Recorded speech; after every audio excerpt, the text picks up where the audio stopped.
Radio Muslim Yogyakarta, memurnikan akidah, menebarkan sunnah. Alhamdulillah wassalatu wassalam ala Rasulillah wa ala alihi wa sahbihi wa man tabi'ahum bi ihsanin ila yaumidin, amma ba'd. Kaum muslimin rahimani wa rahimakumullah, kembali kita lanjutkan membaca dan mentalaah risalah yang judulnya Ma yatamayyazu bihil muslim anil musyrik. Ya, poin-poin pembeda antara seorang muslim dengan musyrik, karya Syekhul Islam Muhammad ibn Abdul Wahhab rahimallahu ta'ala.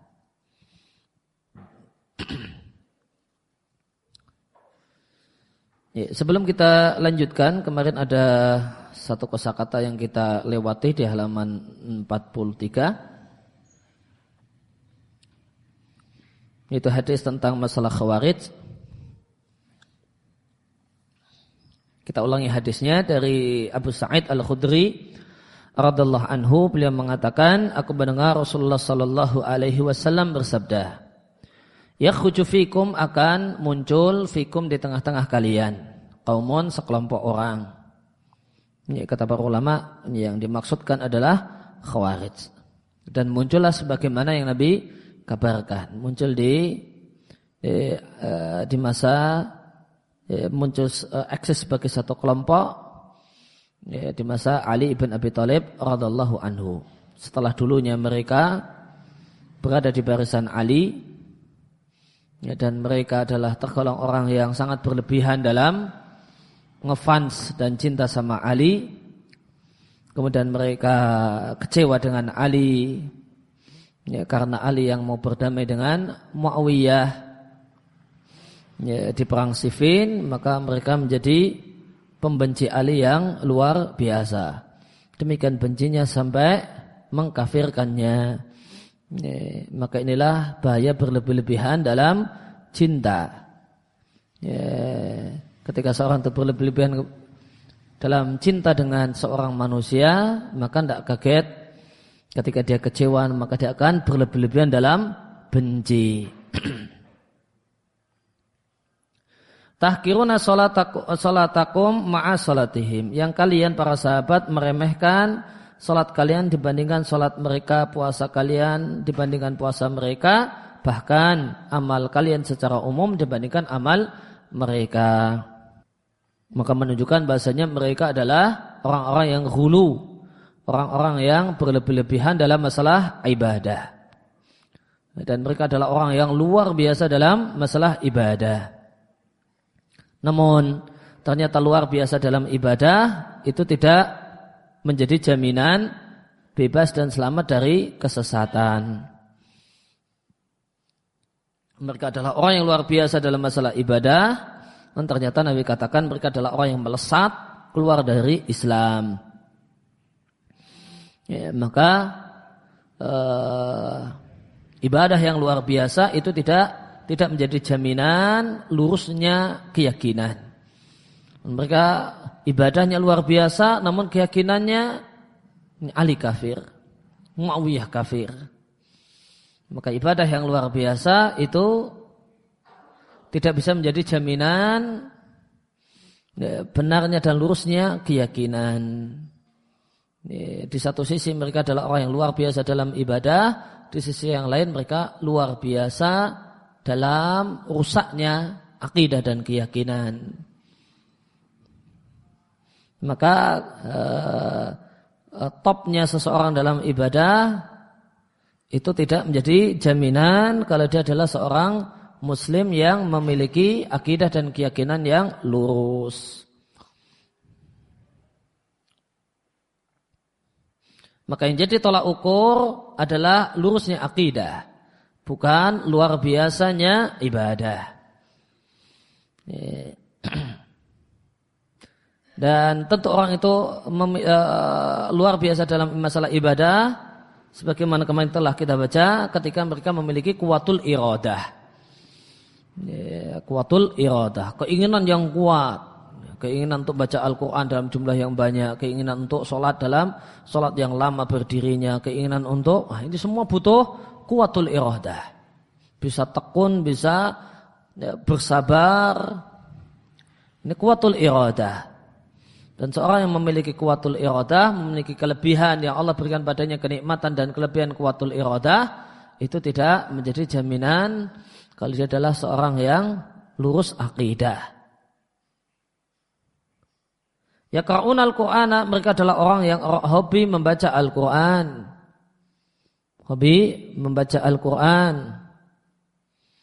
Ya, dan perlu diketahui bahasanya Khawarij di masa silam itu adalah Qur'aniyun.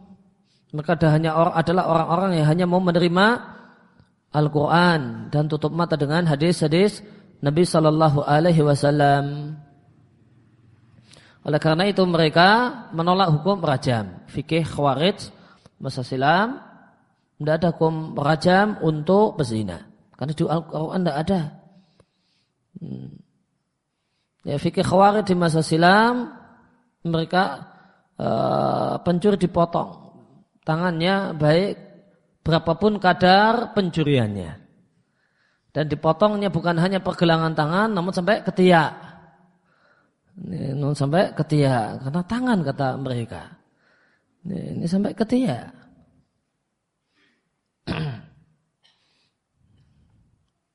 Maka mereka adalah orang-orang yang gemar membaca Al-Quran, namun tutup mata dari hadis-hadis Nabi Sallallahu Alaihi Wasallam. Oleh karena itu orang yang perhatiannya itu cuma habis dalam Al-Quran, perhatiannya habis dengan Al-Quran, dan tidak memberikan perhatian kepada hadis-hadis Nabi Sallallahu Alaihi Wasallam, ini adalah orang yang ada pada dirinya keserupaan dengan Khawarij. Meskipun orang yang perhatian dengan hadis, namun tidak punya kepedulian untuk belajar Al-Quran, belajar baca Al-Quran, mendalam isi Al-Quran, itu juga keliru. Maka orang yang perhatiannya cuma seluruhnya habis untuk Al-Quran, untuk hadis tanpa Quran, keliru. Dan sebaliknya orang yang perhatiannya itu habis dengan Al-Quran dan masa bodoh dan tidak peduli dengan hadis, serupa dengan Khawarij. Yang benar, dua-duanya adalah wajib diperhatikan oleh seorang Muslim.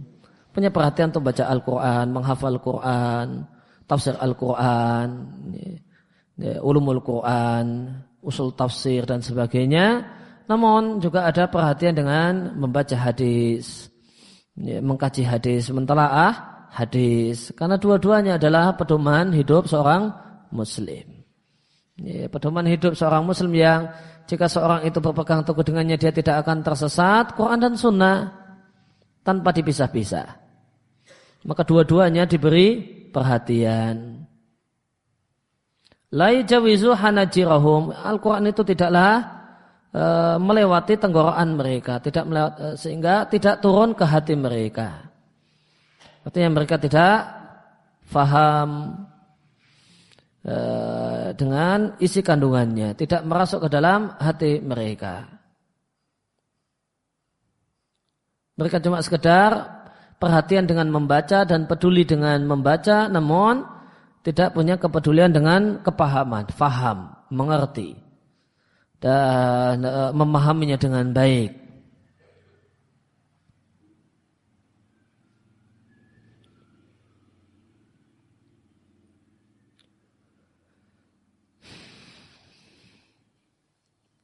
Tentang la yujawizu hanajirahum ada beberapa penjelasan ulama tentang maknanya. Yang pertama tadi adalah mereka tidak faham. Cuma sampai tenggorokan, tidak turun ke hati. Berarti tidak faham, tidak mengerti. Makna yang lain adalah mereka riya dalam baca Al-Quran. Jika Al-Quran itu cuma di lisannya, di mulutnya, tidak berasal dari hatinya, tidak berasal dari keikhlasannya, namun semata-mata riya dan pamer. Yamruquna minad-din kama yamruqu sahmu minar ramiyah. Mereka melesat keluar dari agama sebagaimana melesatnya anak panah dari binatang sasarannya. Maka panah tersebut bukan hanya melesat dari busur, namun mengenai binatang buruan, ya, kijang yang jadi sasarannya, kemudian masih melanjutkan perjalanannya. Mereka yang dia lihat fin nasli di besi, sisi besi yang tajam di ujung panah, fala yara syai'an. Maka tidak terlihat apapun, tidak ada daging yang nempel di situ, tidak ada darah yang melekat di situ. Wa yanzur fil qidah, dilihat kayunya, fala yara syai'an, juga tidak lihat apa-apa. Tidak ada darah, tidak ada daging, bahkan tidak ada kemudian kotoran, tai, karena anak panah tersebut mengenai perut kijang. Perut binatang sasarannya. Namun tidak ada satupun yang melekat di batang anak panah tadi. Ini menunjukkan kecepatan yang luar biasa. Demikian cepatnya luar biasanya dan demikian kuatnya orang yang memanahnya. Sampai-sampai di kayu panah ini pun tidak ada darah, tidak ada tai, tidak ada daging yang melekat, terpercik, nempel, tidak ada sama sekali. Nah, di riwayat yang lain dikatakan anak panah ini mendahului muncratan darah dan muncratan tai. Maka darah itu muncrat setelah anak panah ini melanjutkan perjalanan. Ya, karena itu juga kena perutnya, kena ada tainya juga kena, tainya juga muncrat. Itu setelah anak panah ini melanjutkan perjalanan. Bahkan bisa kita katakan setelah jauh melanjutkan perjalanan.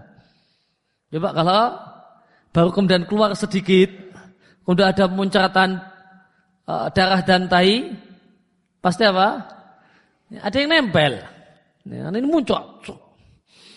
Pasti ada yang nempel di bulunya atau di apanya. Ini namun tidak. Dia sudah melesat jauh sebelum darah dan tai itu muncrat dari tubuh si kijang. Wayang durfirish, dan dia lihat bulunya. Bagian akhir anak panah ada bulunya. Fala yara syai'an. Maka tidak juga terlihat apapun. Wa yatamara, dan dia ragu-ragu fil fuqi. Fuq maknanya maudi'ul watar minas sahmi. Bagian dari saham anak panah yang disangkutkan di busur. Ya, kalau orang mau manah, tentu ada tali busur, ada busur kemudian ada talinya, dan ada bagian dari anak panah itu yang diletakkan di tali busur. Ya, tentu ada bagian dari kayunya yang di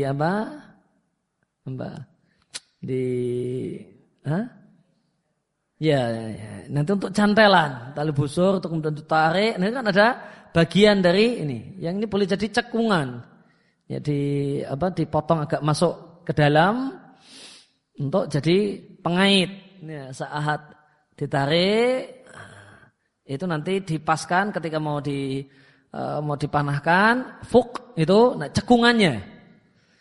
Ini cekungan yang dipanah nanti ditempelkan di tali busur untuk kemudian ditarik, terus baru dilepaskan. Maka dilihat di fuknya, adakah sesuatu yang tersisip di situ? Karena dia cekungan. Adakah yang tersisip di situ? Ada darah atau ada cipratan tai atau ada daging yang nyangkut di situ? Ya, maka Nabi katakan, wa yatamarah. Dia ragu-ragu. Ini bekas darah, bukan? Nah, ada ragu. Kayaknya iya, kayaknya tidak. Kayaknya iya, kayaknya tidak. Ya tamara fil fuq. Ya, maka ini deskripsi tamsil masal dari Nabi sallallahu alaihi wasallam menunjukkan betapa cepatnya anak panah tadi. Dengan penggambaran yang kayaknya tidak ada lagi yang bisa menyaingi. Ini tentang betapa cepatnya anak panah tadi. untuk menggambarkan betapa cepatnya mereka keluar dari Islam.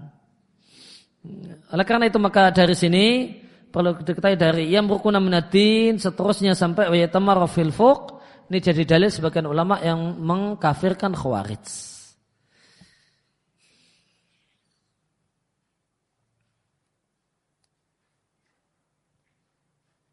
Ini dalil sebagian ulama yang mengatakan Khawarij itu kafir.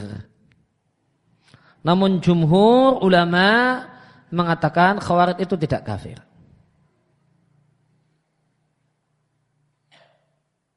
Nah, di antara alasan jumhur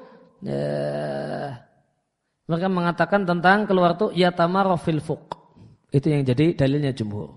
Mereka dia ragu-ragu tentang fuqnya, cekungan di anak panah itu. Jadi masih ada unsur yang meragukan. Jangan-jangan masih ada unsur Islam yang nempel di situ. Ada unsur Islam yang nempel di situ. Kalau yang lain bersih. Karena bagian depannya bersih dari unsur Islam, kayunya secara umum bersih, kemudian bulunya di belakang bersih. Nah, cekungannya diragukan. Ini ada bekas-bekas Islamnya, masih ada sisa Islamnya ataukah tidak? Karena masih meragukan, kata jumhur, karena masih yatamarra, ragu, maka berarti belum kafir. Ya, saya bacakan di Fathul Bari. Kalau hadis ini diriwayatkan oleh Bukhari dan kalau kita lihat judul bab, maka mengisyaratkan kalau kita lihat perbuatan Bukhari berkenaan dengan hadis masalah Khawarij, maka itu mengisyaratkan kalau Bukhari berpendapat Khawarij itu kafir. Kenapa? Karena pembahasan tentang Khawarij dimasukkan oleh Bukhari di bab masalah murtad. Beliau tidak menegaskan Khawarij itu apa dalam pandangan beliau, namun babnya itu bab murtad. Kitab Istitabatil Murtadin. Kitabnya itu kitab menyuruh tobat orang-orang yang murtad. Nah, di situ ada pembahasan tentang masalah Khawarij. Di sini di Fathul Bari disampaikan kalau Ibnu Battal mengatakan dhahaba jumhurul ulama illa annal khawarij ghairu kharijina an jumlatil muslimin. Kalau jumhur ulama mayoritas para ulama mengatakan bahasa Khawarij itu tidak keluar dari kaum muslimin liqaulihi yatamarra fil fuqi. Yang jadi pendalilan karena yatamarra fil fuq. Ragu-ragu kondisi fuqnya. Lianna tamara minasyak. Tamara artinya berdebat. Mereka berdebat tentang fuqnya. Dan tamara minasyak. Dan perdebatan itu timbul karena keraguan-raguan. Wa idh waqa'a asyaku fi dzalika lam yaqta' 'alaihim bil khuruj minal Islam. Jika terjadi keraguan dalam hal tersebut, maka tidaklah bisa dipastikan kalau mereka keluar dari Islam. Li'anna man tsabata lahu aqdul Islam biyaqin lam yakhruj minhu illa biyaqin. Karena kaidah mengatakan siapa saja yang jelas-jelas adalah muslim secara yakin, maka tidaklah bisa divonis keluar dari Islam kecuali dengan bukti yang yakin. Dan Ali pun ditanya tentang ahli nahar, yaitu orang-orang Khawarij. Hal kafaru? Apakah mereka itu kafir? Faqal minal kufri faru. Mereka itu orang-orang Khawarij itu orang-orang yang ketakutan dengan kekafiran. Sampai-sampai maksiat pun mereka anggap sebagai kekafiran.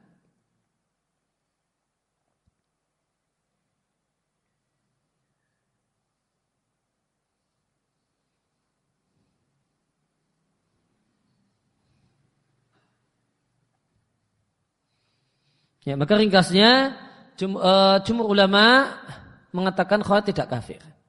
Sehingga apa yang dimaksud dengan yamruquna minad-din? Kalau pakai pendapat jumhur yang tidak mengkafirkan Khawarij, maka maknanya adalah yamruquna minal dinil haqqi. Mereka melesat keluar dari Islam yang benar. bukan keluar dari Islam secara total, namun Islam yang benar, yang rukuna minad dini ay minad dinil haqqi.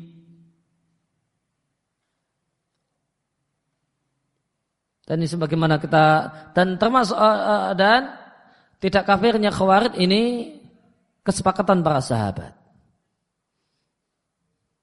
Di antaranya Ali yang dikafir-kafirkan oleh Khawarij masa silam. Ali pun mengatakan, apakah mereka kafir? Bukan. Mereka adalah orang yang ketakutan dengan kekafiran. Minal kufri faru.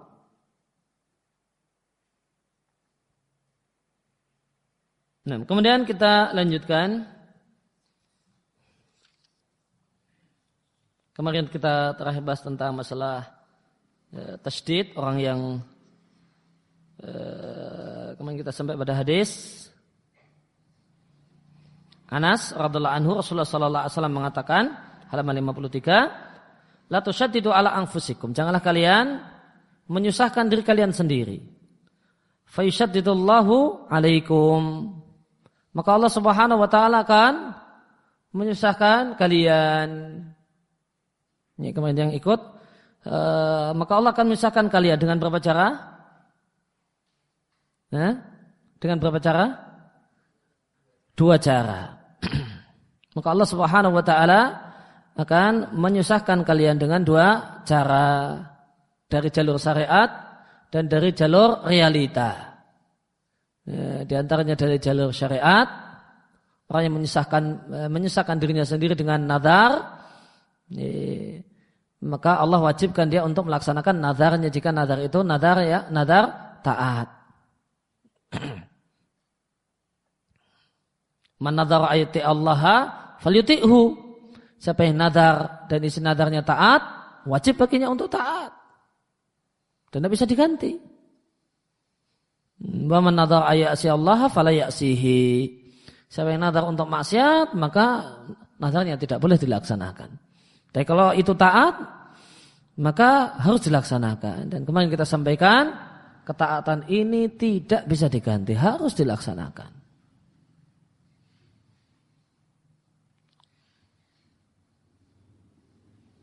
Dan kemudian nazar, dan Allah susahkan orang yang menyusahkan dirinya dengan dari jalur realita. Dari jalur realita. Orang yang menyusahkan dirinya dengan was-was, maka dia terjangkit penyakit was-was.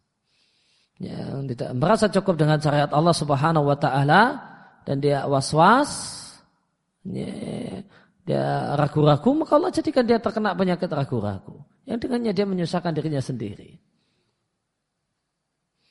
Fa'inna qauman, makasnya sekelompok orang menyusahkan dirinya sendiri, maka Allah pun menyusahkan mereka, itulah yang tersisa di berbagai macam gereja dan tempat-tempat ibadah. Itulah yang disebut dengan rohbaniyah, kerahiban, tidak mau menikah dalam rangka dengan niat ibadah. Rohbaniyah orangnya disebut rahib. Rahib dari kata-kata rohbah, artinya khauf. Artinya khauf. Rahib atau rahib, artinya adalah orang yang sangat besar rasa takutnya kepada Allah Subhanahu wa taala. Sehingga dia mau sungguh-sungguh beribadah dan dia pun tidak mau menikah karena mewujudkan tujuan tersebut.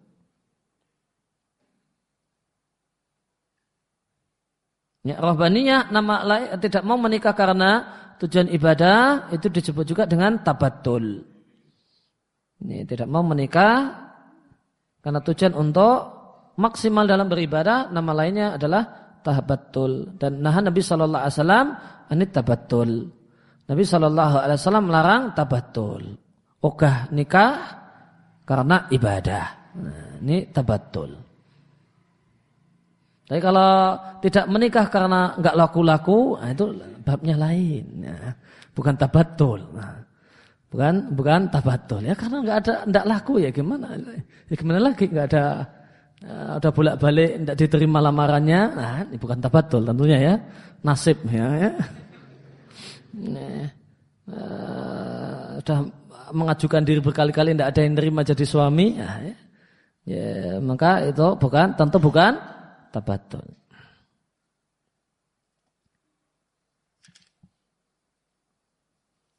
Kemudian hadis tadi adalah diriwayatkan oleh Abu Dawud dari Anas, dinilai sahih oleh Al-Albani.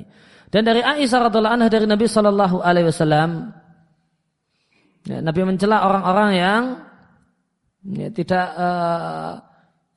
mensucikan dirinya dari apa yang Nabi lakukan. Nabi katakan, mabalu qaumin, kenapa ada sejumlah orang yatanazzahuna an syai'in asna'uhu, yang dia yatanazzah, membersihkan diri, tidak mau melakukan sesuatu yang asna'uhu aku lakukan. Ya, maka di sini terdapat adab dalam masalah tahdzir, mengingatkan keburukan dan kejelekan. Maka ya, adab yang Nabi ajarkan adalah tidak nyebut nama. Adab yang Nabi ajarkan tidak nyebut nama. Nabi mengatakan balu qaumin, kenapa ada sekelompok orang, Nabi enggak nyebut nama. Karena yang jadi maksud adalah perkataan yang keliru dan sikap yang keliru. Yang jadi maksud adalah sikap yang keliru dan perkataan yang keliru yang perlu dikoreksi, yang harus diperbaiki. Dan yang jadi tujuan adalah bagaimanakah terjadi perbaikan. Siapapun yang mengatakannya dan siapapun yang melakukannya. Maka ini jadi pelajaran untuk yang lain. Maka kalau itu faedah tidak menyebut nama, maka ini satu hal yang keliru siapapun yang melakukannya. Bukan hanya si A kemudian jadi keliru, kalau untuk si B nanti boleh jadi enggak keliru, enggak. Namun ini keliru berlaku untuk semua. Maka hukum asalnya ketika mengingatkan keburukan, perkataan yang buruk, perbuatan yang keliru, itu adalah tanpa menyebut nama. Karena yang diharapkan adalah perbaikan dan bukan penghukuman. Ya, kecuali dalam kondisi-kondisi tertentu. Ya, misalnya orang itu tidak faham kalau yang kita maksudkan jangan kemudian berkelakuan sebagaimana kelakuannya A. Cuma kemudian dikatakan orang tidak ngerti. Maka boleh jadi dalam sikon tertentu dan sesuai dengan sebatas yang dibutuhkan, maka boleh menyebut nama. Namun hukum asalnya tanpa menyebut nama. Yatanazzahuna an syai'in asna'uhu, yang mereka membersihkan diri, tidak mau untuk melakukan apa yang aku lakukan. Nabi melakukan menikah, tidur, memberikan hak untuk badan, mereka tidak mau memberikannya.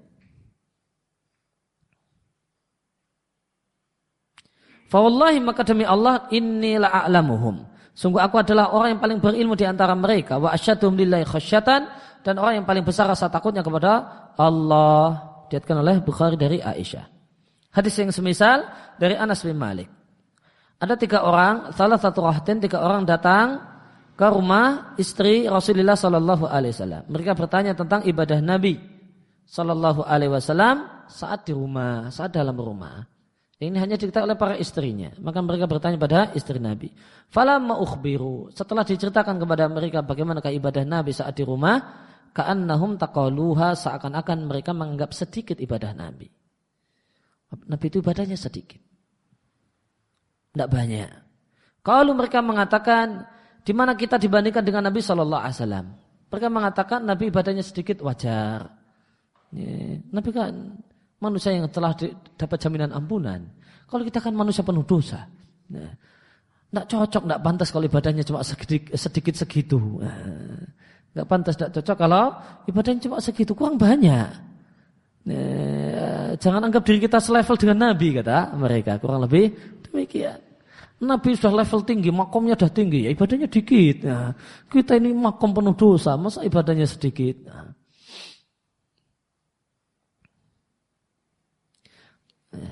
Waqad ghufira lahu, Nabi maklum kalau ibadahnya sedikit, kata mereka. Kenapa? Ghufira lahu ma taqaddama min dhanbihi wa ma ta'akhkhar. Karena telah diampuni dosa-dosa Nabi yang dahulu dan yang belakangan. Segitu wajar, cocok. pas dengan levelnya. Nah kalau kita manusia penuh dosa, harus lebih banyak lagi. Nah kalimat ini dalil, dan Nabi tidak menyalahkan kalimat ini dalil, bahasanya Nabi punya dosa. Namun dosa Nabi telah terampuni. Ghufirallahu ma taqaddama min dzambi wa ma ta'akhkhar. Itu dalil kalau Nabi punya dosa, punya kesalahan. Namun kesalahannya telah Allah ampuni. Non kesalahan Nabi adalah kesalahan-kesalahan yang kecil, dosa-dosa kecil. Tidak ada yang tergolong dosa besar. Sehingga apa yang dimaksud dengan Nabi itu maksum, terjaga dari dosa lah. Kok ini hadisnya mengatakan Nabi punya dosa, namun dosanya dimaafkan. Maka jawabannya Nabi maksum dari dosa-dosa besar dan kesalahan dalam masalah tabligh, dalam masalah menyampaikan wahyu. Namun boleh jadi Nabi melakukan kesalahan yang kecil-kecil. Namun itu pun beliau adalah orang yang segera untuk bertaubat. Dan itu pun telah diampuni oleh Allah Subhanahu wa ta'ala.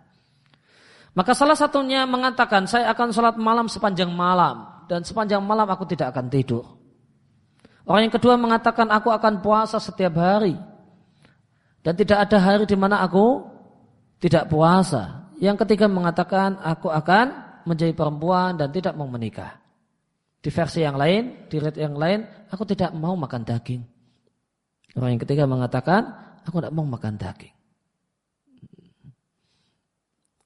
Maka datang Nabi Shallallahu Alaihi Wasallam dan menegur mereka dengan mengatakan, antumul ladzi qultum kada wa kada. Apakah kalian yang mengatakan demikian dan demikian? Ini menunjukkan kalau Nabi tidak mendiamkan kemungkaran, tidak mendiamkan kejelekan dan keburukan. Oleh karena itu apa yang Nabi diamkan, maka itu berarti boleh. Sehingga disebut dengan dalam usul fikih disebut sunnah takriyah. Kenapa? Karena Nabi Shallallahu Alaihi Wasallam tidak mendiamkan kemungkaran. Kemungkaran, kejelekan yang beliau tahu, maka beliau akan ingatkan, beliau akan tegur pelakunya.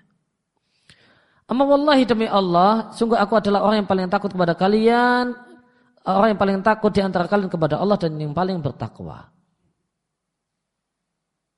Maka takwa di sini berkaitan dengan amal, dan rasa takut di sini berkaitan dengan ilmu. Maka Nabi Shallallahu Alaihi Wasallam adalah manusia yang paling top di antara manusia yang lain dalam masalah amal dan dalam masalah ilmu. Pengetahuan tentang Allah Subhanahu wa taala, pengetahuan tentang keagungan dan kemuliaan Allah, dan amal dalam masalah taat kepada Allah Tabaraka wa taala. Akan tapi meskipun aku adalah manusia yang paling top di antara kalian dalam ilmu dan takwa, dalam ilmu dan amal, akan tapi aku puasa dan ada hari di mana aku tidak puasa. Aku sholat dan ada waktu, aku sholat malam dan ada waktu untuk tidur. Aku pun juga menikah. Siapa yang membenci ajaranku, falaysa minni, maka dia bukan bagian dari umatku. Diriwayatkan oleh Al-Bukhari. Hadis ini dalil bahasanya terkadang meninggalkan hal yang mubah itu tercela. Terkadang meninggalkan hal yang mubah itu tercela. Hukum asal nikah mubah, meninggalkannya bisa tercela. Hukum asal tidur mubah, meninggalkannya bisa tercela. Hukum asal makan mubah, tidak makan alias puasa terus bisa tercela. Maka hal ini menunjukkan bahasanya meninggalkan hal yang mubah itu bisa tercela. Kapan? Berdasarkan riwayat sebelumnya, berdasarkan hadis sebelumnya, hadis Aisyah, manakala tanazuhan. Manakala tanazuh, ingin mensucikan diri, membersihkan diri, motivasinya ini kalau saya melakukannya itu rendah, saya melakukannya itu jelek, buruk. top, wah itu kalau enggak top itu kalau enggak pernah tidur. Nah, sholat terus. Top itu kalau enggak pernah makan daging, sebagaimana dalam riwayat yang lain. Kalau suka makan daging, itu menghilangkan kesolehan, mengurangi kadar ketakwaan. Nah, kalau motivasinya semacam ini, maka meninggalkan hal yang mubah karena motivasi semacam ini tercela. Dan Nabi cela dengan celaan yang keras. Nabi cela dengan celaan yang keras. Hukum asalnya mubah itu ya mubah. Mau tidur ya mubah, boleh, tidak tidur juga boleh. Tapi kalau orang tidak mau tidur, karena tanazuhan. Tidur itu mengurangi ketakwaan. Nah, tidur itu mengurangi kesolehan. Maka jadi tercela. Makan daging itu mubah.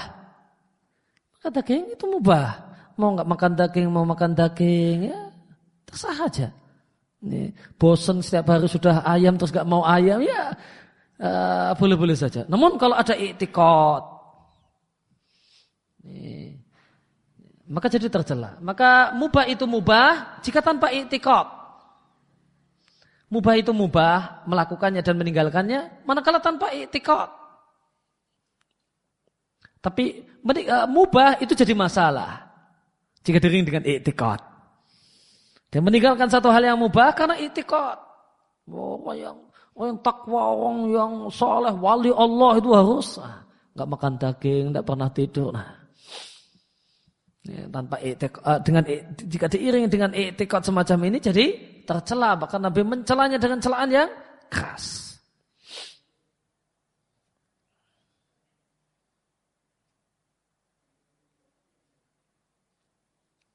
Kemudian di sini menunjukkan bahasanya bahwa dir al-ghulu, benih-benih sikap ekstrim itu sudah ada di masa Nabi. Nabi SAW memangkasnya, menindaknya dan segera menindaknya sehingga benih-benih tadi tidak berkembang di masa Nabi SAW.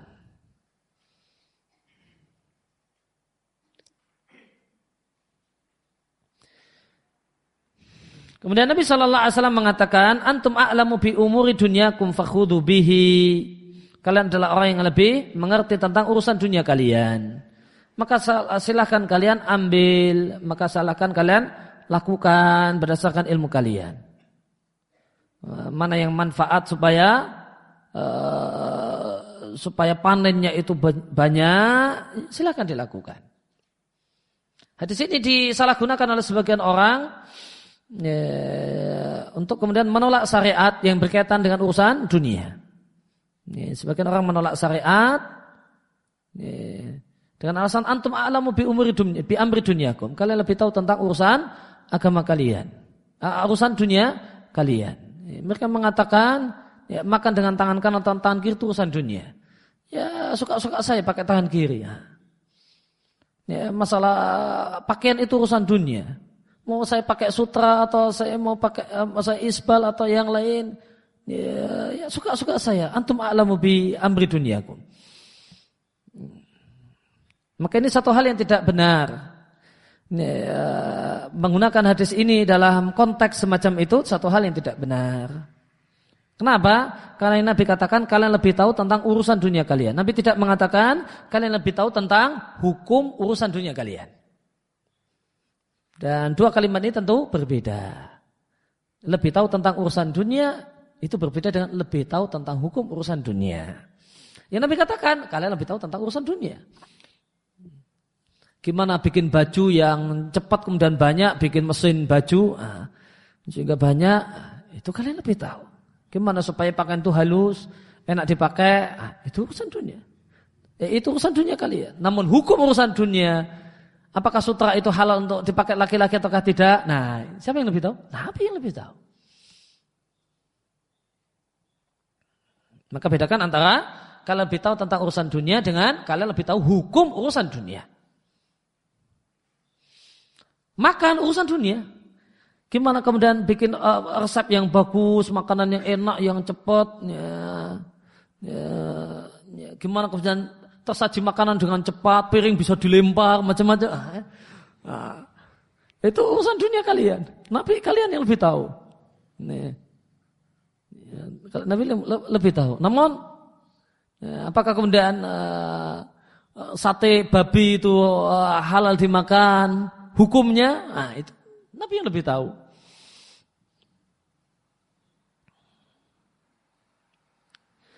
Kemudian dari Aisyah radhiyallahu anha, Nabi sallallahu alaihi wasallam taala membaca ayat berikut ini. Dialah Allah zat yang telah menurunkan kepadamu Alkitab itu Al-Quran. Minhu di antara isi Al-Quran ayatun muhkamat.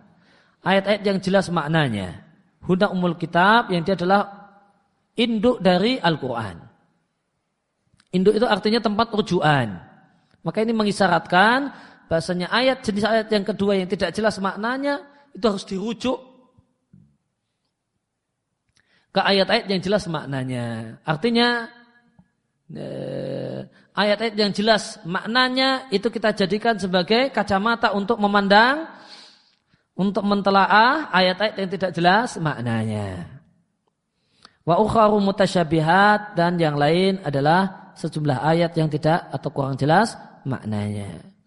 Fa amal ladzina fi qulubihim zayg, adapun orang yang di dalam hatinya terdapat kesesatan, maka mereka akan mencari-cari ma tasyabaha minhu, dalil-dalil yang tidak jelas maknanya. Kemudian mereka tutup mata dengan yang jelas maknanya. Adapun sikap yang benar, maka ayat-ayat dan dalil-dalil yang jelas maknanya itu induk, tempat rujukan. Tempat rujukan. Maka dialah yang dipakai menjadi kacamata untuk memandang, mentelaah dalil-dalil yang tidak jelas atau kurang jelas maknanya. Kata Nabi, jika engkau melihat ada orang yang mencari-cari dalil yang tidak jelas, dalil-dalil yang bisa di karet, yang bisa ditarik-tarik agar sesuai dengan nafsu dan kepentingannya, wa yatrukun al-muhkam, dan mereka meninggalkan dan tidak peduli dengan dalil yang jelas, tutup mata dengan dalil yang jelas. Faulaika ladina sammallah, maka itulah orang-orang yang Allah maksudkan dalam ayat ini. Al-Imran ayat yang ke-7. Al-Zayg, yaitu orang-orang yang sesat, waspadalah dengan mereka. Waspadailah mereka. Artinya jauhilah mereka jika kita bukanlah orang yang punya ilmu yang mapan untuk membantah mereka. Waspadai, jauhi. Jangan malah dekat-dekat dengannya. Ya, meskipun tidak menutup kemungkinan mendekatinya manakala kita punya bekal, kita sudah punya imun berupa ilmu, dan kemudian kita pun mendekatinya untuk mendakwainya. Bukan hanya sekedar dekat-dekat dengannya. Dari Ibnu Umar radhiyallahu anhuma, Ibnu Umar mengatakan, aku berhijrah kepada Rasulullah sallallahu alaihi wasallam. Lalu fasami'a, dan Nabi mendengar dua orang yang ikhtalafa fi ayatin, yang berselisih dan berdebat tentang satu ayat. Fakhraja, maka Nabi keluar dari rumahnya dan di wajah beliau terdapat marah. Mungkin wajahnya memerah sebagai bentuk amarah. Kemudian Nabi mengatakan, binasanya umat-umat sebelum kalian adalah karena banyak bertanya, tentu bertanya yang tidak berkualitas, bertanya yang tidak pada tempatnya, dan karena mereka menyelisih dan menentang nabinya. Maka jika aku perintahkan kalian untuk melakukan satu hal, maka kerjakanlah semaksimal kemampuan kalian, dan jika aku larang kalian dari satu hal, maka jauhilah sejauh-jauhnya. Lihatkanlah Bukhari dan Muslim. Dan Nabi SAW mengatakan, siapa yang menghidupkan satu dari sunnahku yang telah dimatikan setelahku, maka untuknya pahala semisal pahala semua orang yang mengamalkan sunnah tersebut, tanpa mengurangi pahala semua orang yang mengamalkannya sedikit pun.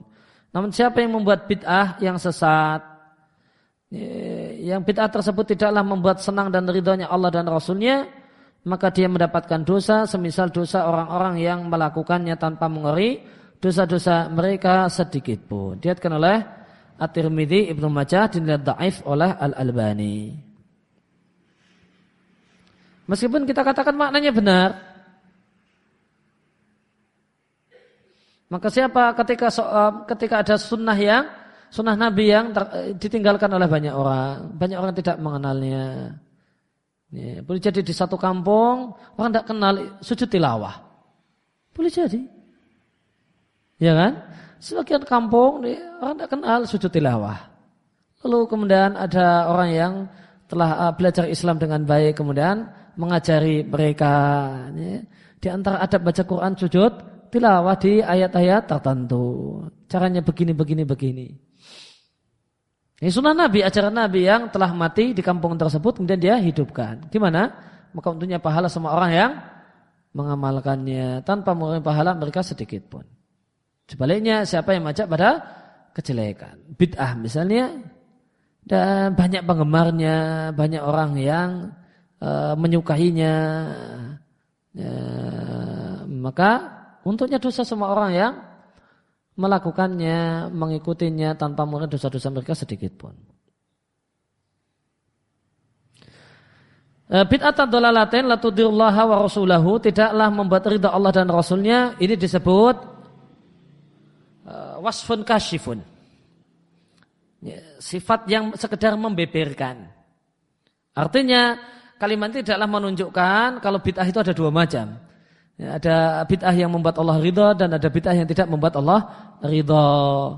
Non semua bid'ah itu satu hal yang tidak bid'ah dalam masalah agama, bukan bid'ah dalam masalah dunia. Maka semuanya adalah hal yang tidak membuat senang dan ridhonya Allah Subhanahu wa taala. Sehingga la turdullaha wa rasulahu itu maknanya adalah menceritakan demikianlah sifat semua bid'ah. Bukan mengisyaratkan kalau bid'ah itu ada beberapa macam. Rawahu Bilal, hadis ini diriwayatkan oleh Bilal ibn Haris al-Mazini radhiyallahu anhu. Dan diriwayatkan dalam Sahih Bukhari dan Muslim dari Aisyah, Rasulullah sallallahu alaihi wasallam bersabda, siapa yang mengada-ada fi amrina dalam perkara ini, yaitu agama ini, ma laysa minhu yang bukan bagian darinya, fa waraddun, maka dia adalah tertolak. Ya, dalam hadis ini kita jumpai tiga syarat untuk disebut bid'ah dalam masalah agama. Ini. Yang pertama untuk disebut bid'ah, dia harus sesuatu yang baru. Tidak ada di masa Nabi. Ahdasa. Diambil dari kata-kata ahdasa. Kalau itu ada di masa Nabi, Nabi menuntunkannya, maka bukan bid'ah. Maka salat tarawih itu bukan bid'ah, karena Nabi melakukannya dan Nabi menuntunkannya.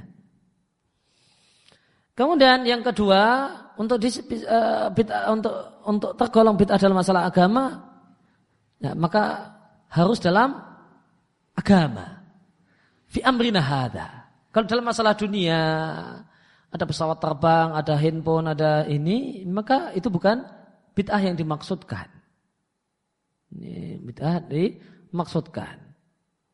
Maka bid'ah yang dimaksudkan adalah bid'ah dalam masalah agama. Orang merasa beribadah dengannya. Orang berkeyakinan itu adalah Islam.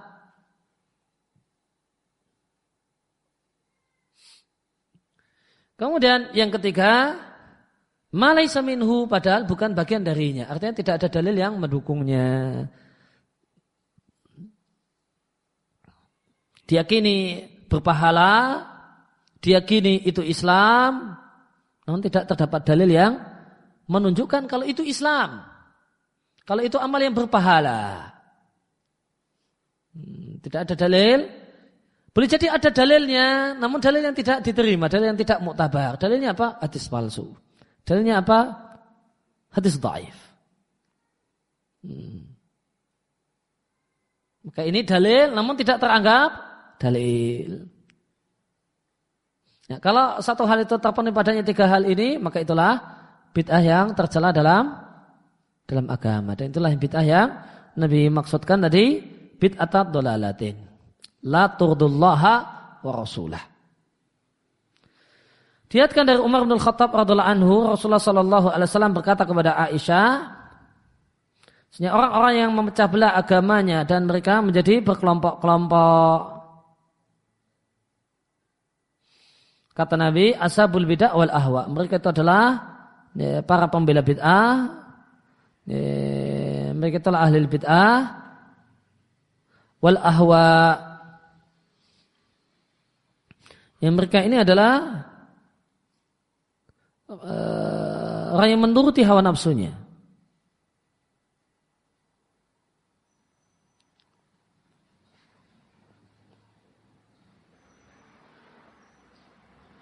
Maka dalam hal ini bedakan antara pelaku bid'ah dan orang yang memang betul-betul ahli bid'ah. Kalau pelaku bid'ah, maka boleh jadi dia ahlul ahwa dan boleh jadi tidak. Boleh jadi dia bukan karena memperturutkan nafsunya, dia ikhlas lillahi ta'ala. Dia itu mukhlis dalam bid'ahnya. Dia itu karena semangat untuk cari ganjaran, cari pahala. Bukan karena memperturutkan nafsu. Bukan karena memperturutkan nafsu. Namun semangat dalam berislam. Maka kalau pelaku bid'ah, itu boleh jadi ada yang ahlul ahwa dan ada yang tidak. Ya, boleh jadi bukan ahlul hawa, bukan hawa nafsu. Itu ketulusan untuk beribadah kepada Allah Subhanahu wa ta'ala. Maka ada dua macam. Pelaku bid'ah itu ada pelaku macam. Ada yang ahlul hawa. Ya, ada yang bukan. Yang ikhlas. Ya, penuh ketulusan. Dia cuma semangat ngaji, semangat Islam, semangat mengamalkan Quran dan Sunnah, belajar Quran dan Sunnah. Bukan karena kepentingan, bukan karena hawa nafsu. Itu kalau pelaku bid'ah. Yang sekedar pelaku bid'ah. Boleh jadi karena dia tidak tahu. Maka dia bukan ahlul hawa. Gitu. Namun yang kedua, itu kalau sekedar pelaku bid'ah. Namun orang yang disebut ahlul bid'ah, maka dia adalah ahlul hawa.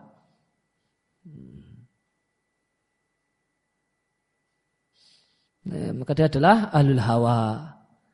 Dia sebenarnya ngerti kalau ini bukan tuntunan Nabi, ini bukan Islam. Namun dia tetap ngotot, ini berpahala. Ini bagian dari Islam. Nah, tetap ngotot. Karena itulah yang cocok dengan nafsunya. Dia tidak tunduk pada dalil. Nah, min hadil ummah, dari umat ini diriwayatkan Tabrani dari Umar bin Khattab, dinilai dhaif oleh Al-Albani. Kemudian dari Irbad bin Sariyah, hadis yang merupakan salah satu hadis di Arba'in Nawawiyah, Rasulullah sallallahu alaihi wasallam salat mengimami kami salat subuh.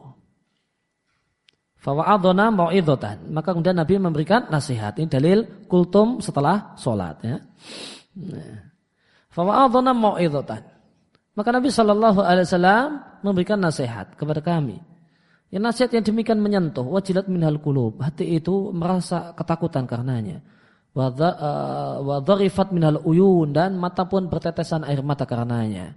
Artinya nasihat yang sangat berkesan. Sampai-sampai ini seperti nasihat perpisahan, seperti orang mau meninggal dunia. Ya, karena demikian menyentuhnya nasihat ini. Maka ada sahabat yang mengatakan, ya Rasulullah, ini seakan-akan nasihat orang yang mau berpisah. Maka beri kami wasiat. Maka Rasulullah sallallahu alaihi wasallam memberikan wasiat, kuwasiatkan pada kalian untuk bertakwa kepada Allah, mendengar dan taat kepada pemimpin kalian. Wa in kana 'abdan habasyian, meskipun sebenarnya dia adalah orang yang tidak layak untuk memimpin. Selama dia jadi pemimpin, meskipun dia orang yang dianggap tidak layak untuk memimpin, ketika dia telah jadi pemimpin, maka berlaku padanya ketaatan jika aturannya bukan maksiat. Ketika dia enggak layak jadi pemimpin, abdan habasyian, budak, dan budak itu tidak layak untuk jadi pemimpin, enggak pantas jadi pemimpin. Ya, dari kemudian dari kalangan budak kemudian tiba-tiba jadi pemimpin, dia enggak ngerti nih tata aturan istana. maka dia mengatur istananya sebagaimana dia mengatur gembalanya. Kan? Kenapa? Budak maklum kan? Budak kemarin budak sekarang jadi pemimpin. Maka orang komentar tidak standar pemimpin seperti ini. Maka meskipun dia tidak layak jadi pemimpin, tapi realitanya dia pemimpin. Maka Nabi katakan asam wa ta'ah, mendengar dan taat. Ya, dengarkan perkataannya dan taati aturannya. Selama itu bukan maksiat. Maka Nabi pesankan dengan dua pesan. Yang pertama dengan takwa kepada Allah, dan takwa kepada Allah itu islahul akhirah, memperbaiki akhirat. Dan taat kepada penguasa dan dihormatinya aturan-aturan penguasa itu islahud dunia. Itu kunci kemudian beresnya dunia. Karena dia adalah sebab al-aman. Dihormatinya penguasa, dihormatinya aturan penguasa itu sebab aman. Kalau orang itu aman, maka bisa dagang, bisa belajar, bisa sekolah. Atau tidak ada aman, tidak ada belajar, tidak ada. Dan sekolah, tidak ada ke masjid. Tidak ada penelitian, tidak ada kerja. Maka dia kunci islahud dunia, baiknya dunia. Maka Nabi berwasiat, dua wasiat ini adalah dua wasiat kunci baiknya dunia dan akhirat. Fa innahu man ya'ish minkum, maka siapa yang hidup panjang di antara kalian, maka dia akan lihat perselisihan yang banyak. Maka di sini alamatun nubuwah, bukti kenabian.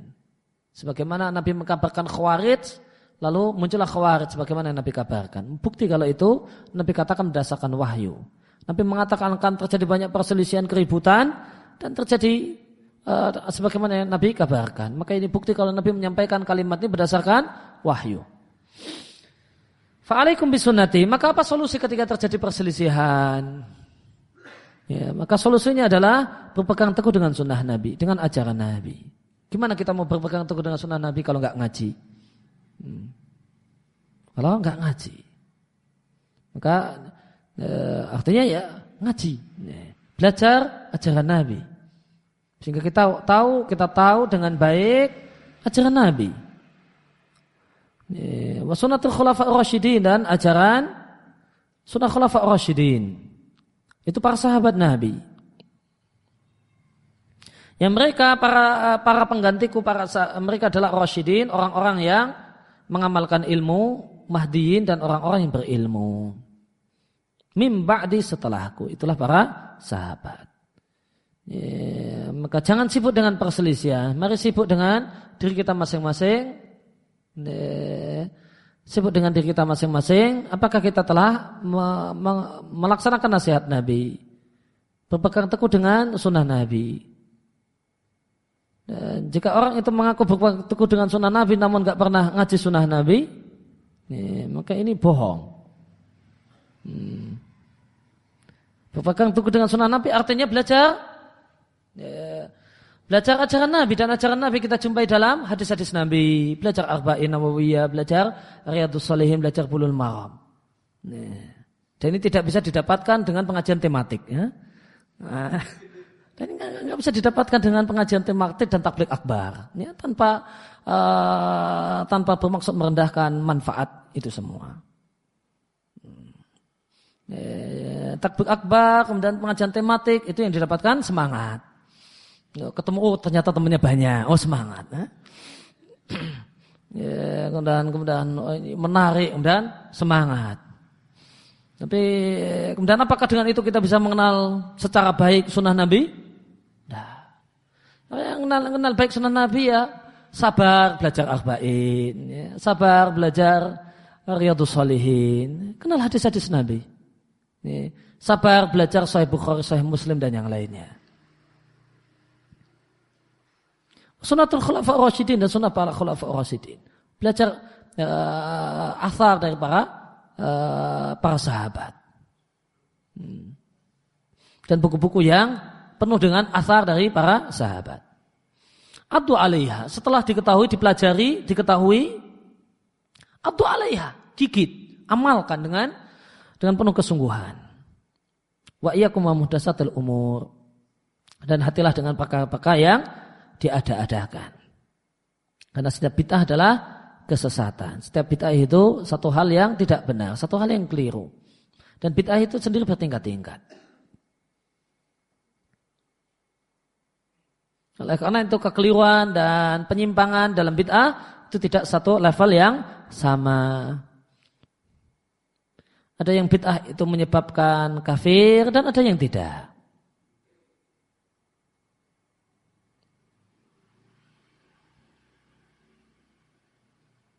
Kemudian hadis yang diriwayatkan dalam Sunan Abu Dawud, Tirmidzi mengatakan hadisun sahihun.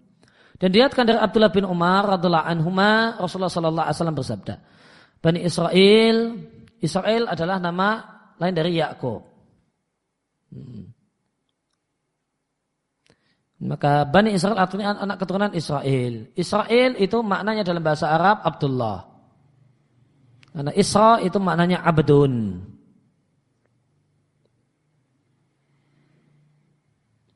Dan anak keturunan Israel, anak keturunan Yakub, kita kenal ada Yusuf dan saudaranya yang biasa disebut dengan sebutan Bunyamin dan yang lainnya, ada 12.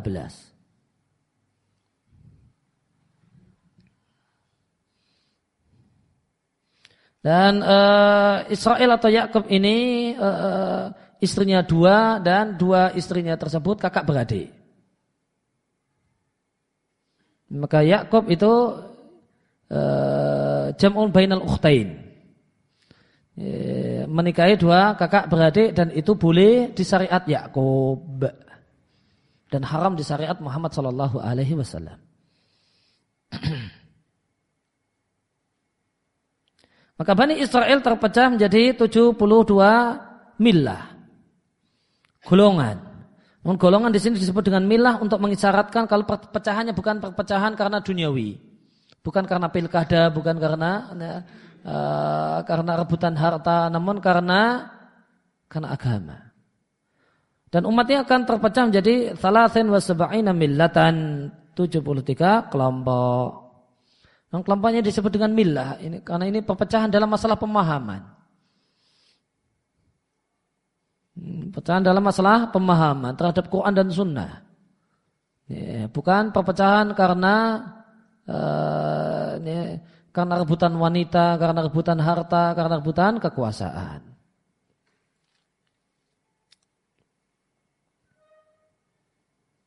Kulluhum finnar, semuanya adalah jalan neraka. Ini ada ancaman untuk neraka untuk 72 golongan. Namun ancaman di sini bukan berarti maknanya mereka kekal di neraka. Ini bukan takfir. Dan sama dengan ancaman neraka untuk orang yang wudu dan ada bagian dari wudunya yang tidak basah. Sebagaimana ancaman neraka untuk isbal. Apakah itu maknanya kekal di neraka? Tidak. Maka sama.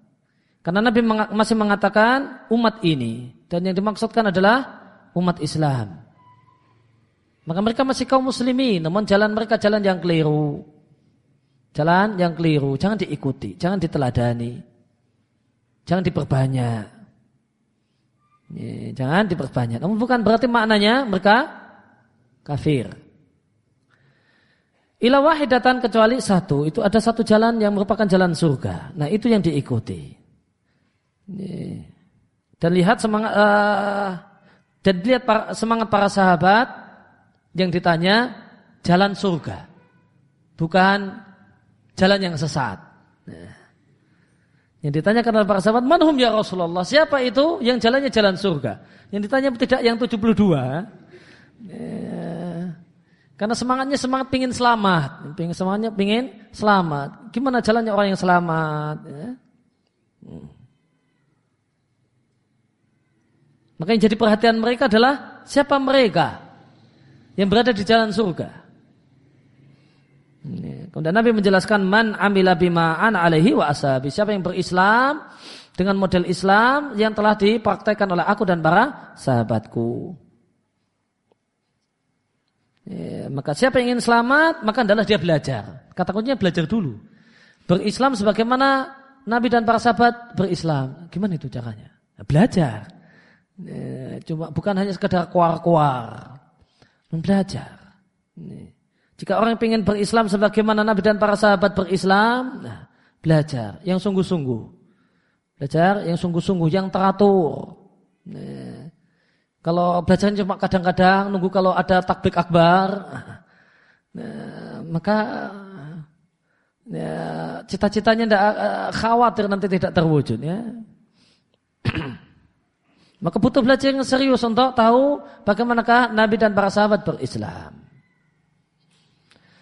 Ibnu Mas'ud radhiyallahu anhu mengatakan bahasanya sebaik-baik perkataan adalah Al-Quran, sebaik-baik petunjuk adalah petunjuk Muhammad sallallahu alaihi wasallam, sejelek-jelek perkara yang diada-adakan, diatkan oleh Jabir marfu'an sabda Nabi. Dari Al-Mukhtar, dari Abi Mukhtar At-Ta'i, dari Ibni Akhi Al-Haris Al-A'wa, dari Al-Haris. Dari Al-Haris mengatakanku melewati satu masjid. Maka tiba-tiba ternyata banyak orang yakhuduna fil ahadis, membicarakan berbagai hal. Maka aku menjumpai Ali radhiyallahu anhu dan kukatakan, wahai Amirul Mukminin, tidakkah engkau lihat banyak orang telah membicarakan dalam banyak perkara? Pembicaraan yang negatif, debat yang tidak sehat di dunia nyata ataupun di dunia maya. Qal awaqad fa'aluhu, apakah mereka telah melakukannya, mendebatkan masalah-masalah agama?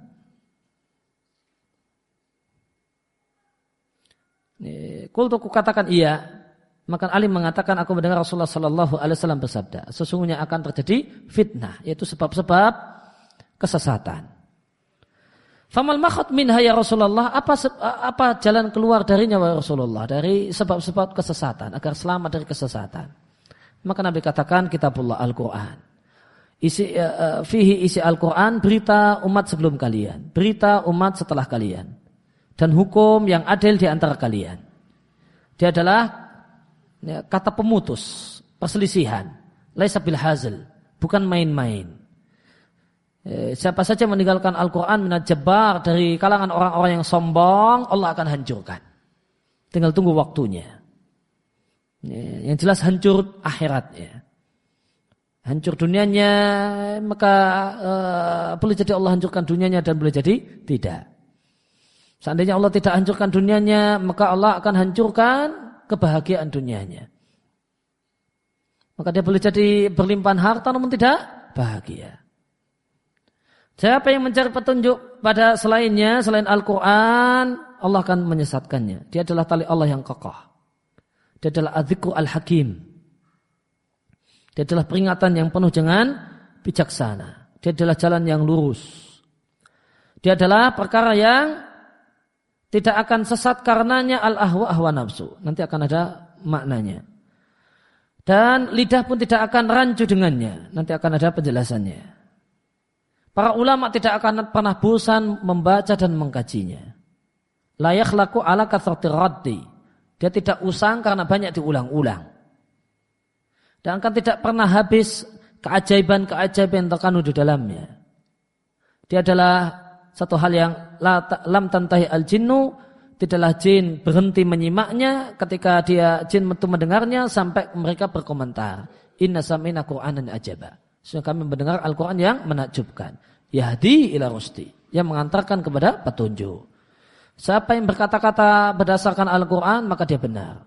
Siapa yang beramal dengannya, maka dia akan diberi pahala. Siapa yang mengajak manusia untuk menjalankannya, maka dia akan diberi petunjuk menuju jalan yang lurus. Diriwayatkan Tirmidzi dari Ali bin Abi Thalib, hadisnya dhaif, sanadnya namun benar kontennya.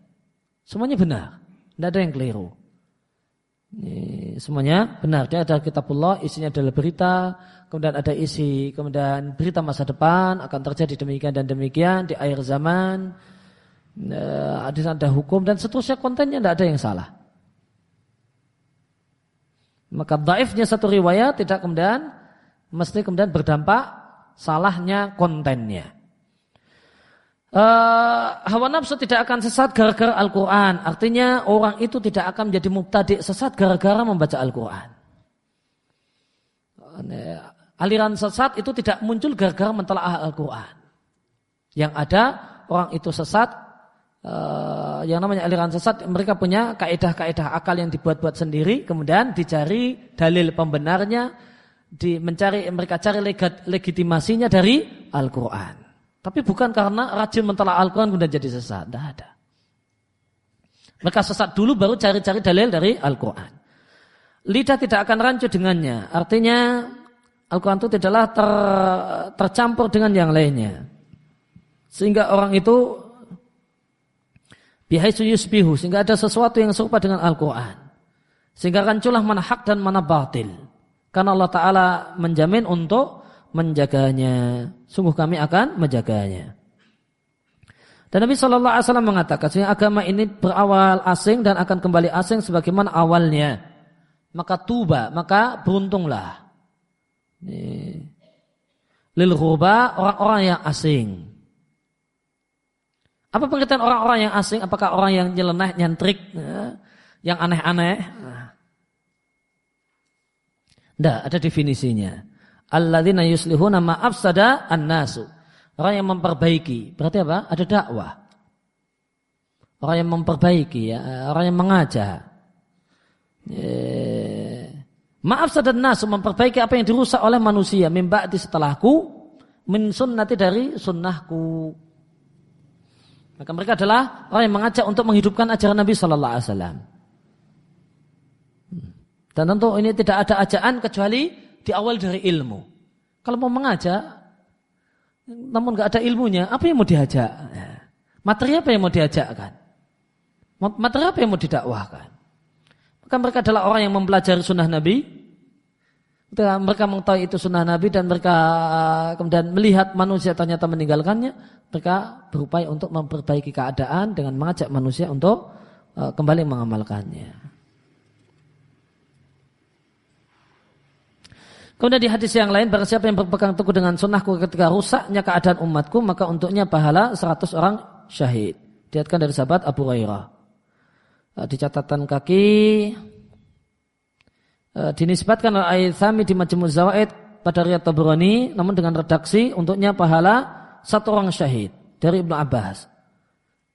Namun hadisnya dinentaif oleh Al-Albani. Kemudian dari sahabat Abu Hurairah dari Nabi Sallallahu Alaihi Wasallam, Nabi mengatakan, sesungguhnya kalian berada di satu masa. Siapa yang di antara kalian meninggalkan 1/10 apa yang Allah turunkan, maka dia akan binasa. Dan akan datang satu masa.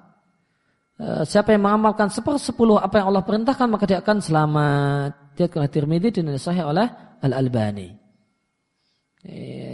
Dan ini disebabkan karena sedikitnya ilmu. Ketika ilmu itu tersebar, ya, maka apa yang diketahui wajib diamalkan. Namun nanti akan ada satu masa mengamalkan 1/10 karena itulah yang dapat. Karena itulah yang didapatkan. Maka orang selamat. Dari Abdullah bin Mas'ud radhiyallahu anhu, beliau menceritakan satu hari Rasulullah sallallahu alaihi wasallam membuat satu garis lurus, kemudian berkomentar, ini jalan Allah.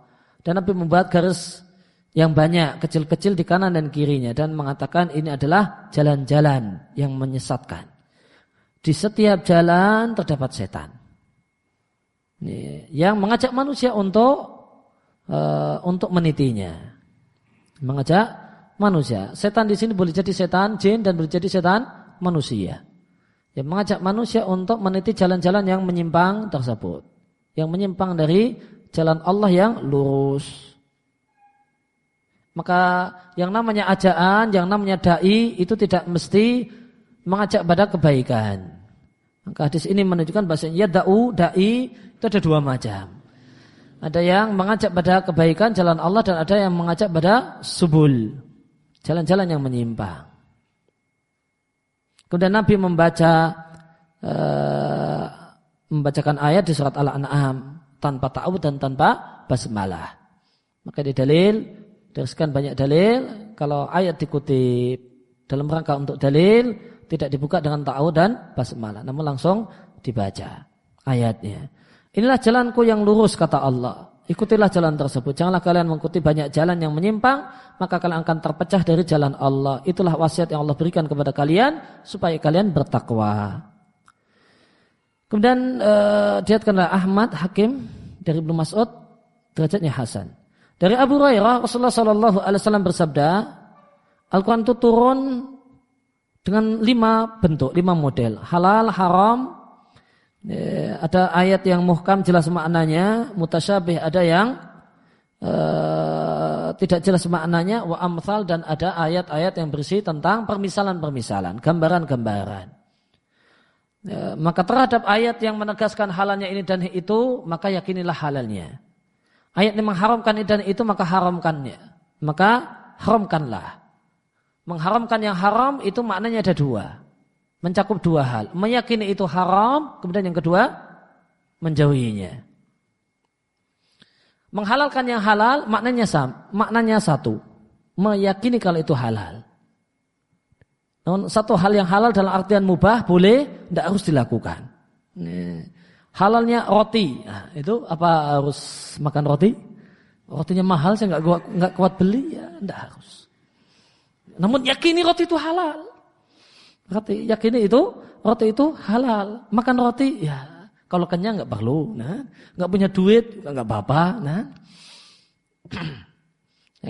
Menghalalkan yang halal itu isinya satu, meyakini kalau itu halal. Adapun melakukannya ataukah tidak, nah, tergantung kondisi. Nah.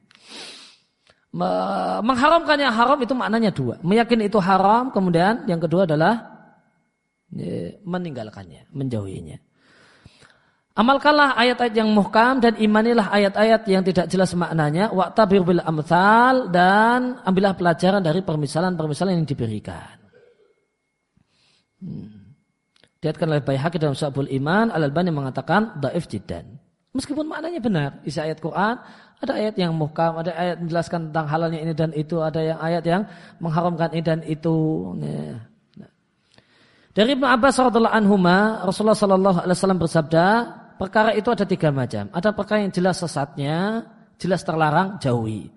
Ada yang perkara yang jelas kalau itu adalah petunjuk, maka ikuti. Dan yang ketiga adalah diperselisihkan, pasrahkan dia kepada Allah.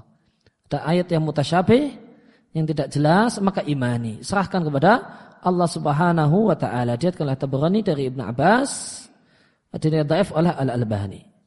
Dalam Sahih Bukhari dan Sahih Muslim dari Abu Musa dari Nabi Shallallahu Alaihi Wasallam, permisalan orang yang beriman yang baca Al-Quran seperti utrujah, catatan kaki, buah yang harum wangi rasanya, baunya dan warnanya. Maka rasanya enak dan baunya sedap. Permisalan mukmin yang tidak membaca Al-Quran, berarti ada mukmin yang tidak membaca Al-Quran, ya. Ini menunjukkan ada mukmin yang tidak suka membaca Al-Quran. Sukanya bukan suka baca Al-Quran, ya sukanya buka Facebook dan baca Facebook dan teman-temannya.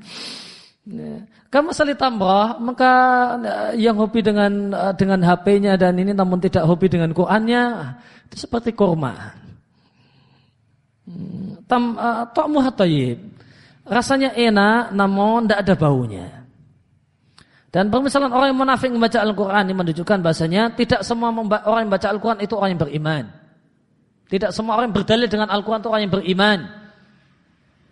Ada orang yang membaca Al-Quran dan berdalil dengan Al-Quran dan dia adalah orang yang sesat. Orang munafik.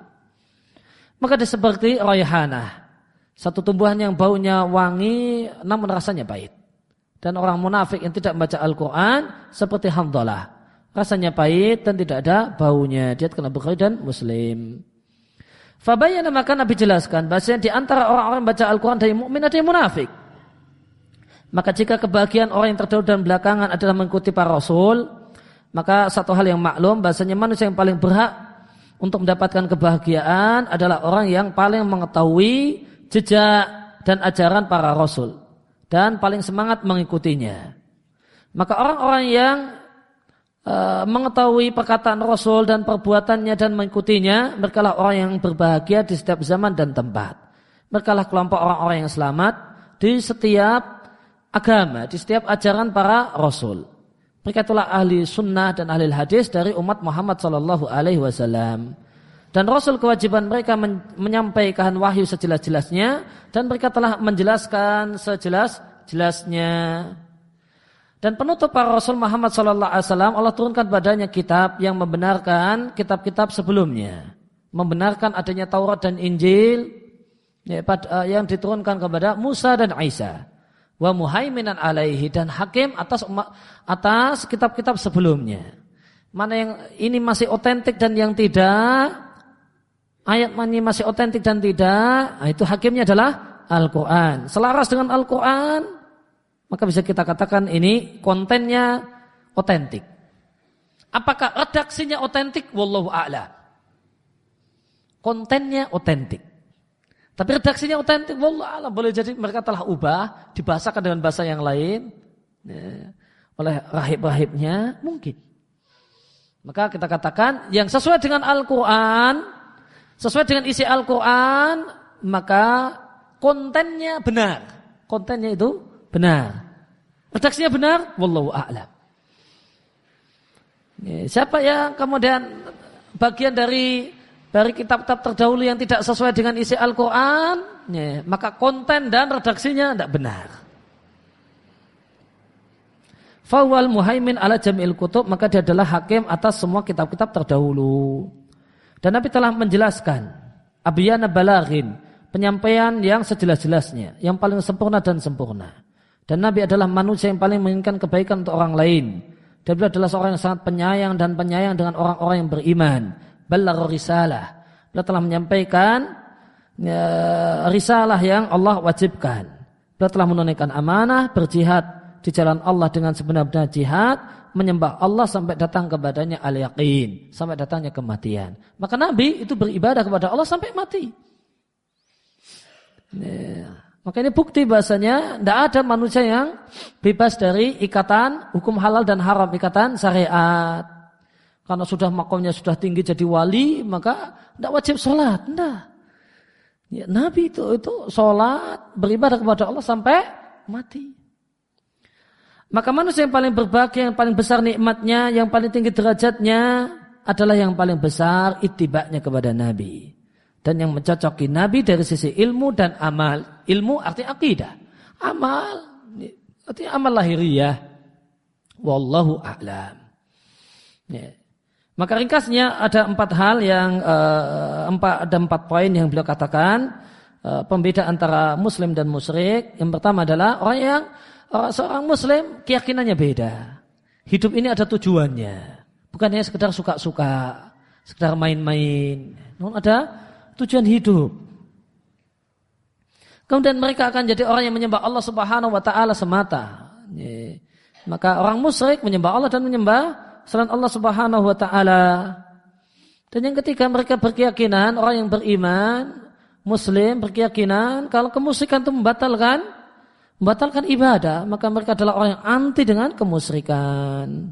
Kemudian pembeda muslim dari musyrik yang keempat adalah semangatnya untuk mengikuti Nabi sallallahu alaihi wasallam. Yang jika 4 hal ini ada pada diri seorang, maka tentu itu akan ada buahnya dalam perbuatannya. Ibadahnya bersih dari kemusyrikan. Ya. Dia akan menjadi orang yang semangat untuk beribadah. Karena dia tahu hidupnya ada tujuannya. Tujuannya menyembah Allah. Maka dari poin 1 dan 2 membuahkan semangat untuk beribadah. Dari poin yang ketiga membuahkan semangat untuk anti dan benci dengan kemusyrikan dan hati-hati dengan kemusyrikan. Dan yang keempat adalah meneladani Nabi. Maka buahnya apa? Dalam realita dia akan semangat untuk belajar ajaran Nabi. Dia akan semangat untuk meninggalkan hal-hal yang tidak Nabi tuntunkan dan tidak Nabi ajarkan. Demikian. Wassallallahu ala nabiyina Muhammadin wa ala alihi wasallam. Wa alhamdulillahirabbil alamin.